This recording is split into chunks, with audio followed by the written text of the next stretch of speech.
ഇപ്പോൾ സ്വന്തമായിട്ട് ഷോസ് വരുന്നത് കൊണ്ട് തന്നെ നമുക്കൊക്കെ ഇപ്പോൾ ഒരു പ്രതീക്ഷയുണ്ട് അതിലേക്കൊക്കെ എത്തുന്നു. അപ്പോൾ ഇങ്ങേരുടെ ഈ ഷോ കണ്ടപ്പോൾ ദൈവമേ ഇങ്ങനെ ഒരു സാധനം എന്തുകൊണ്ട് അത് നമ്മൾ ആലോചിച്ച് അതിലേക്ക് എത്തിയില്ല. അതിനുശേഷം ഞാൻ 1-2 മജീഷ്യൻസിനെ വിളിച്ചു. എൻ്റെ വളരെ അടുത്തൊരു സുഹൃത്തുണ്ട്, മറ്റേ ആലുവയിൽ നിന്നുള്ള mister magician Anas, very skilled person. ഞാൻ ആലോചിച്ചിട്ടാണ് എത്ര കാലം നീ ചെയ്യുന്ന പരിപാടി, ഇത് കണ്ടേ ഇങ്ങനത്തെ വല്ലതും ഉണ്ടോ എൻ്റെ കയ്യിൽ? അപ്പോൾ ഇങ്ങനത്തെ എന്തെങ്കിലുമൊക്കെ ഉണ്ടെങ്കിൽ നമ്മൾ രക്ഷപ്പെടുള്ളൂ. അല്ല രക്ഷപ്പെടല്ല, പുതിയ സാധനങ്ങളാണ്, സാധനങ്ങൾ ട്രിക്സ് പുതിയതാണ്. അതല്ല അത് അതിന്റെ ആ കൺസെപ്റ്റ് അതെല്ലാം കൂടി ഇങ്ങോട്ട് അതെല്ലാം കൂടി വരുന്ന ആ സാധനം, അതൊരു ഭയങ്കര സാധനം, അത് ഭയങ്കര ഫീല് അല്ലേ. ഞാൻ റിഗാർഡ്ലെസ് ഓഫ് ദ സീക്രട്ട്, അതൊരു ഭയങ്കര സാധനം. എനിക്ക് ഒരു സമാധാനം ഇല്ലാതായിട്ട് ഞാൻ ലാസ്റ്റ് നമ്മുടെ ട്രിവാൻഡ്രത്തുള്ള നമ്മുടെ ഗുരുനാഥനെ പോലെയുള്ള തന്നെ നമുക്കറിയാം, നമ്മളെ ഏറ്റവും നല്ല ബെസ്റ്റ് ഫ്രണ്ടായിട്ട് ഗൈഡ് ചെയ്ത നമ്മളൊരു മെൻറ്ററാണ് രാജമൂർത്തി സാർ. പുള്ളീനെ വിളിച്ചിട്ട് ഞാൻ പറഞ്ഞു, സാർ കുറച്ച് ദിവസമായിട്ട് എനിക്കൊരു സമാധാനമില്ല, ലൈക്ക് ആ ഷോ കണ്ടോ അതിലിങ്ങനെ ഒരു സാധനമുണ്ട്, എൻ്റെ അമ്മയെ എനിക്കത് കാണുമ്പോൾ എനിക്കതൊരു രോമാഞ്ചം വരുന്നുണ്ടായിരുന്നു ആ സാധനം കണ്ടിട്ട്. ഇങ്ങനൊരു സാധനം എന്തുകൊണ്ട് നമ്മൾ ആലോചിച്ചില്ല, എന്തുകൊണ്ട് നമ്മളൊരു ഇങ്ങനത്തെ കൺസെപ്റ്റ് ചിന്തിച്ചില്ല എന്ന് പറഞ്ഞു.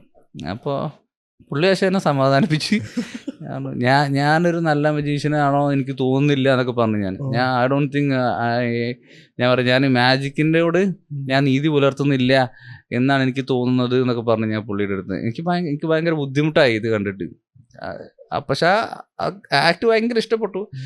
ഞാൻ ഇതിലേക്കൊന്നും ഇടുന്നില്ലല്ലോ എന്നുള്ളത് കൊണ്ട് പിന്നെ ഞാൻ കുറച്ച് ദിവസം എൻ്റെ മജീഷ്യൻ തന്നെ വിളിച്ചിട്ടില്ല. ഞാൻ മജീഷ്യൻ വിളിച്ചിട്ടില്ല. ആ പുള്ളി എന്നെ സമാധാനിപ്പിച്ചു. പറഞ്ഞു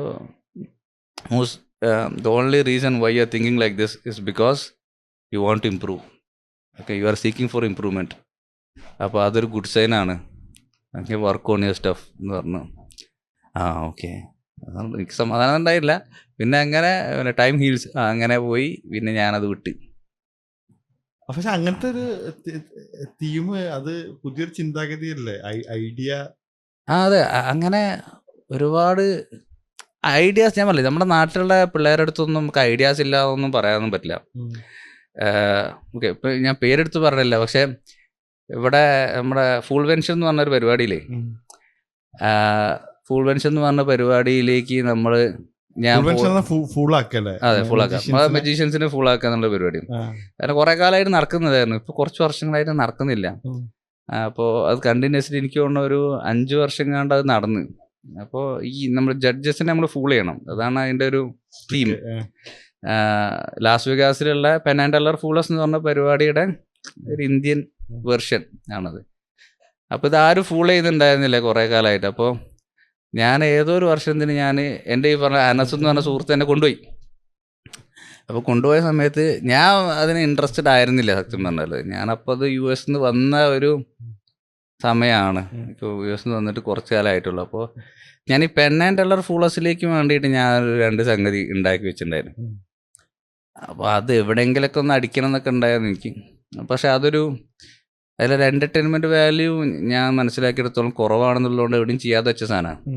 അപ്പം അനസ് പറഞ്ഞു എൻ്റെ അടുത്ത്, നീ എന്തിനാണ് അതിങ്ങനെ വെച്ചുകൊണ്ടിരിക്കുന്നത്, പെർഫോം ചെയ്യും, ഇവിടെ വന്ന് പെർഫോം ചെയ്യുന്നു പറഞ്ഞു. അപ്പോൾ കറക്റ്റ കോൺഫിഡൻസ് ഞാൻ പോയാൽ എന്തായാലും എനിക്ക് അടിക്കും.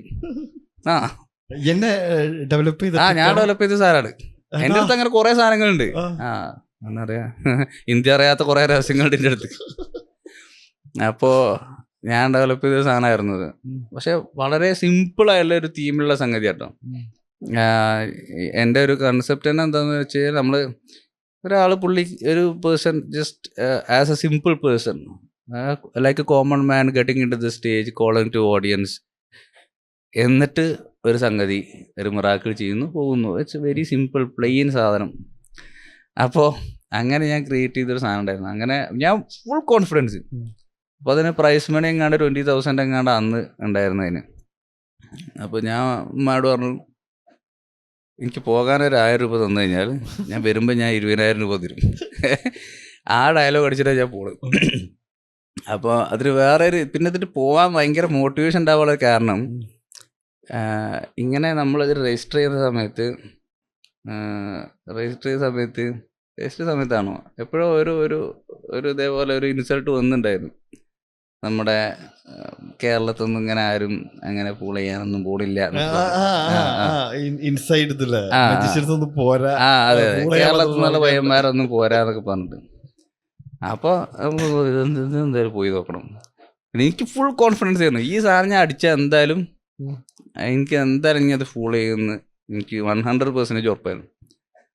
അപ്പോൾ ഇതിൻ്റെ പ്രൈസ് അടിച്ചു കഴിഞ്ഞതിന് ശേഷവും അതാണ് പ്രൈസ് കിട്ടിയതിന് ശേഷവും ഞാൻ വിൻ ചെയ്തു കിട്ടോ. അത് ഫുൾ ചെയ്ത് അങ്ങനെ എനിക്കൊരു ടൈറ്റിൽ ഉണ്ട് ഇന്ത്യയിലിപ്പോൾ. ആ ടൈറ്റിൽ എൻ്റെ അടുത്ത് മാത്രമേ ഉള്ളൂ. അതിന് ശേഷം പരിപാടി അവന്മാർ നടത്തിയില്ല. പരിപാടി നിർത്തി കളഞ്ഞവന്മാർ. ഇപ്പോഴും എനിക്ക് സെൽഫ് മോട്ടിവേഷൻ വരാൻ വേണ്ടിയിട്ടുണ്ടല്ലോ. ഇപ്പൊ ഞാൻ ഒന്നാ അതിപ്പോ ഷോസ് കുറച്ചായിട്ട് വിട്ടിക്കാണല്ലോ. ഇപ്പൊ ഞാൻ കാണില്ല. ഞാൻ അതിന്റെ ലാസ്റ്റ് ഒരു ബിറ്റ് ഉണ്ട്. അറൗണ്ട് ഒരു 4000 ഓഡിയൻസ് ഉണ്ടായിരുന്നു ആ സ്റ്റേജിൽ. ഐ തിങ്ക് അറൗണ്ട് ഇവരുടെ എല്ലാവരുടെയും ഒരു സ്റ്റാൻഡിങ് ഒവേഷൻ കിട്ടുന്ന ഒരു മൊമെന്റ് ഉണ്ട്.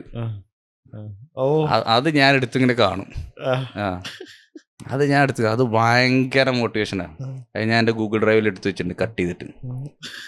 എപ്പോഴെങ്കിലും മാജിക്കിൻ്റെ ഫീൽഡിൽ ഡൗൺ ആവുന്ന സമയത്ത് ഞാൻ I look at it and I know that I have done something.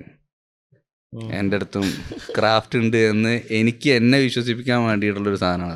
അങ്ങനത്തെ ഒരു പ്രൊഫഷനാണല്ലോ ശരിക്കും മാജിക്. നമുക്ക് ഒന്നെങ്കിൽ ആ എല്ലാ ഫീൽഡിലും അങ്ങനെ തന്നെയാണ്. 1%-നാണ് ഫുള്ള്. അതെ, ഇത് കിട്ടും. നമുക്ക് മോട്ടിവേറ്റഡ് ആയിട്ട് നമ്മളങ്ങനെ ഇരിക്കണം. അതില് വാച്ച് ലോട്ട് ഓഫ് ഷോസ്, എങ്ങനെ നമ്മൾ ഇമ്പ്രൂവ് ആവണം. ഫുള്ള് അതന്നെയായിരിക്കും ചിന്ത, മാജിക് മാത്രം. ഞാൻ US ഫസ്റ്റ് ചെന്നപ്പോൾ ഉള്ള എൻ്റെ ഫ്രണ്ട് മെന്റർ എന്താ പറയാ, അവിടെ ഉള്ള എനിക്ക് എല്ലാ സംഗതികളും എനിക്ക് നേരിട്ട് വന്ന് കാണിച്ചു തന്ന എൻ്റെ മുരളിച്ചേട്ടൻ. പുള്ളി ഇപ്പം ഇല്ല. പക്ഷേ പുള്ളിയുടെ അടുത്തുനിന്ന് ഞാൻ അബ്സോർബ് ചെയ്ത ഏറ്റവും വലിയൊരു കാര്യം അതാണ്. പുള്ളി ഓരോ സംഗതിനെയും കാണുന്നത് മാജിക്കിലൂടെയാണ്. ഒരിക്കൽ ഓൺലൈനിൽ ഞങ്ങൾ എന്തോ സെർച്ച് ചെയ്തുകൊണ്ടിരിക്കുന്ന സമയത്ത് പുള്ളി ഇങ്ങനെ ഒരു റോബോട്ട് ഫിഷ് എന്നെ കണ്ടു. അപ്പോൾ പുള്ളി പറഞ്ഞു, നീ അതെനിക്ക് ഓർഡർ ചെയ്ത് തരണം. അപ്പോൾ ഞാൻ പറഞ്ഞു ഓക്കെ ഓർഡർ ചെയ്യാം. പുള്ളി പറഞ്ഞു എൻ്റെ മൈൻഡിൽ ഇങ്ങനെ ഐഡിയ ഉണ്ട്, അങ്ങനെ ഐഡിയ ഉണ്ട്. ഓക്കെ ദൈവമേ. എന്നിട്ട് പിന്നെ അടുത്ത പ്രാവശ്യം ഞങ്ങൾ ഒരു പോട്ട് ചെല്ലുന്ന സമയത്ത് അന്ന് ഹാലോവീൻ ഉണ്ടായിരുന്നു. അപ്പോൾ US ഹാലോവീൻ ആവുന്ന സമയത്ത് അവിടെ കുറേ ഷോപ്പ് തുറക്കും ഇതിനു വേണ്ടി മാത്രം. വേറെ സാധനങ്ങൾ ഉണ്ടാവില്ലേ, സാധനങ്ങൾ ഇറങ്ങും, സ്പൂക്കി ആയിട്ടുള്ള കുറെ സംഗതികളൊക്കെ ഉള്ള സംഗതി. പുള്ളി എന്നെ കൊണ്ടുപോയി. പുള്ളി പറഞ്ഞു വാ നമുക്ക് അവിടെ പോയി കഴിഞ്ഞാൽ കുറെ കൺസെപ്റ്റ് ഇടുന്നതാണ് പുള്ളി. പക്ഷെ പുള്ളി നോക്കുന്നതിലൊക്കെ പുള്ളി കാണുന്നത് മാജിക്കാണ്. പുള്ളി മജീഷ്യനായിട്ട് ജീവിക്കാൻ. And he taught me the biggest lesson in the life. അതായത് ബീയിങ് എ മജീഷ്യൻ എന്ന് പറഞ്ഞത് it's about a life. Okay, you have to live as a magician. അത് ഭയങ്കര ഒരു ഇൻസൈറ്റ്ഫുൾ സംഗതിയായിരുന്നു. അപ്പോൾ എനിക്കിപ്പോൾ അതില്ല കേട്ടോ. ഞാനിപ്പോൾ അതിൽ കുറേ മാറി. കഴിഞ്ഞ 2024 എന്നെ സംബന്ധിച്ചിടത്തോളം ഒരു വലിയ ഒരു വർഷമായിരുന്നു. എനിക്ക് കുറച്ചൊക്കെ അറിയാം. അപ്പോൾ ഒരുപാട് സംഗതികൾ ഡിസാസ്റ്റേഴ്സ് സംഭവിച്ച് ഭയങ്കരമായിട്ട്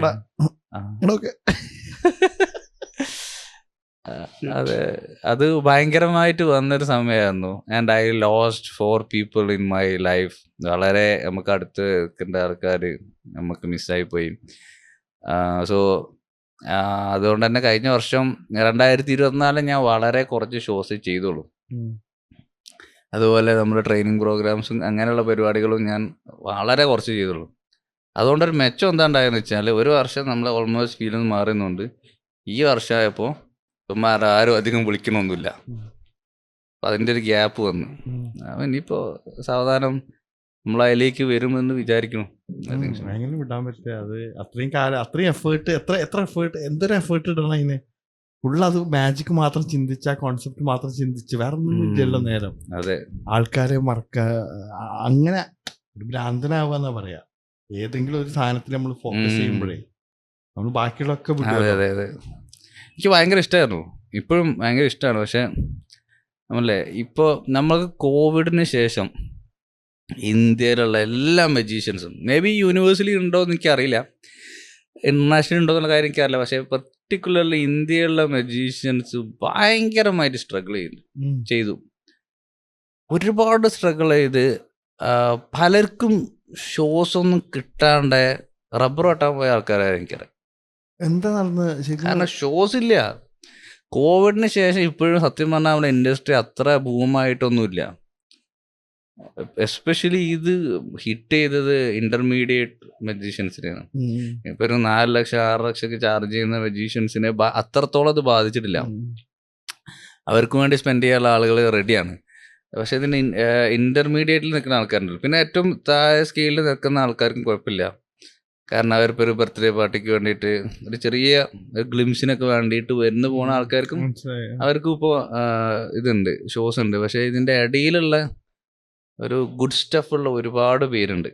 അവർ ഒരുപാട് സ്ട്രഗിൾ ചെയ്ത് കാരണം ഇത് once this becomes the income source, okay, passion നമുക്ക് ഇൻകം സോഴ്സ് ആകുമ്പോഴാണ് നമുക്ക് അതിലേക്ക് ഏറ്റവും കൂടുതൽ ഔട്ട്പുട്ട് ഇടാൻ പറ്റുന്നത്.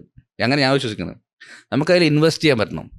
ആൻഡ് വൺസ് അതിൽ നിന്ന് നമുക്കൊരു ഇൻകം വരികയാണെങ്കിൽ വി ആർ ഹാപ്പി ടു അതിലേക്ക് തിരിച്ച് ഇൻവെസ്റ്റ് ചെയ്യാൻ. ഇൻവെസ്റ്റ് ഇൻ ദ സെൻസ് നമ്മുടെ ടൈം. കാരണം നമ്മൾ ഡിപ്പെൻഡ് ചെയ്തുകൊണ്ട് നമ്മുടെ ബാക്കിൽ ഒരുപാട് പേരുണ്ടാവും. നമ്മുടെ ഫാമിലി ഉണ്ടാവും, നമ്മുടെ കിഡ്സ് ഉണ്ടാവും, may be some other things also. So ഇവരൊക്കെ സപ്പോർട്ട് ചെയ്യാൻ നമുക്ക് നമ്മുടെ പാഷനിലൂടെ പറ്റുന്നൊരു മൊമെൻ്റ് വന്നു കഴിഞ്ഞാൽ നമുക്ക് കംപ്ലീറ്റ്ലി അതിലേക്ക് ഇറങ്ങാൻ പറ്റും. അങ്ങനെ ചെയ്തുകൊണ്ടിരുന്ന ഒരുപാട് ആൾക്കാരുണ്ട്. അവരൊക്കെ തിരിച്ച് പല ജോലികളിലേക്ക് കയറേണ്ടി വന്നു. ഇപ്പോൾ കണ്ടിട്ടുണ്ടാവും ഒരു ആർട്ടിസ്റ്റ് അതിൻ്റെ ഇടയ്ക്ക് പറഞ്ഞ് മറ്റേ പരിപാടി നിർത്തിയിട്ട് ഗൾഫിൽ പോകേണ്ടി വന്നു. So it all happens.